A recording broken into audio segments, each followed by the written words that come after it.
आणि यानंतर पुढच्या बातमीकडे वळूयात। बातमी आहे छत्रपती संभाजीनगरमधून। छत्रपती संभाजीनगरमध्ये 90च्या दशकात दहशत निर्माण करणाऱ्या तथाकथित डॉन बाबा फरजानच्या आलिशान बंगल्यावरती गुन्हे शाखेने छापा टाकलाय। छत्रपती संभाजीनगरच्या पडे गावात पहाटेपासूनच ही कारवाई सुरू झाली आहे। बंगल्यातून 5.5 कोटींची रोकड, सोने चांदीचे दागिने आणि महत्त्वाची कागदपत्रे जप्त केल्याची प्राथमिक माहिती आहे। काही चाकू, तलवारी, बंदुका देखील या कारवाई दरम्यान मिळाल्यात आणि दरम्यान या कारवाईबाबत पोलीस 11 वाजता अधिकृत माहिती जाहीर करणार आहेत।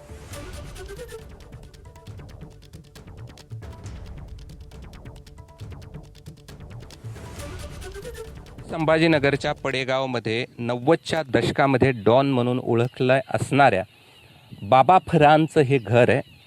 काल रात्री शहरातील क्राईम ब्रँचनं ह्या घरावरती छापा टाकला आणि या घरात तब्बल 5.5 कोटी रुपयांची रक्कम मिळाली असल्याची माहिती आहे।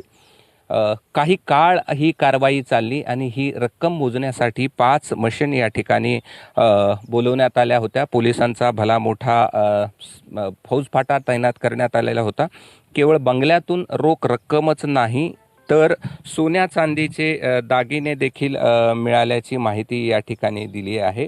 काही चाकू, काही तलवारी, काही लायसन असलेल्या, काही विनापरवाना बंदुका देखील मिळालेल्या आहेत। एअरगन देखील मिळालेले आहेत। 400 ते 500 काडतुसं देखील मिळालेले आहेत। 90च्या दशकामध्ये डॉन असलेल्या व्यक्तीच्या घरी एवढ्या मोठी काडतुसं, बंदुका, तलवारी त्यांनी का ठेवल्या होत्या? एवढी मोठी रक्कम का ठेवलेली होती? असं असलं तरी या बाबा फरांचं काही दिवसापूर्वी निधन झालेला आहे आणि त्यानंतर पोलिसांना अशा प्रकारची खबर मिळाली होती आणि पोलिसांनी छापा टाकून ही रोख रक्कम जप्त केली आहे।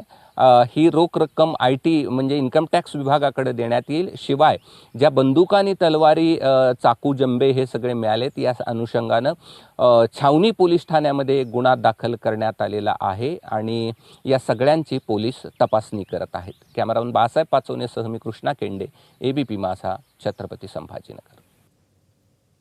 आणि या डॉनच्या घरात छाप्यादरम्यान मोठं घबाड सापडलंय। पाहुयात नेमकं काय काय सापडलंय।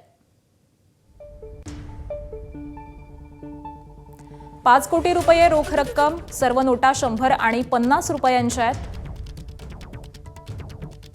21 लाख रुपयांचं सोन्याचे आणि 8 लाख रुपयांचे चांदीचे दागिने देखील सापडले। त्याचबरोबर 4 रायफल आणि 500 काडतुसं सापडलेली आहेत। तलवारी आणि चाकू देखील सापडले। तर डॉनच्या घरात अशा पद्धतीने हे घबाड सापडलेलं आहे।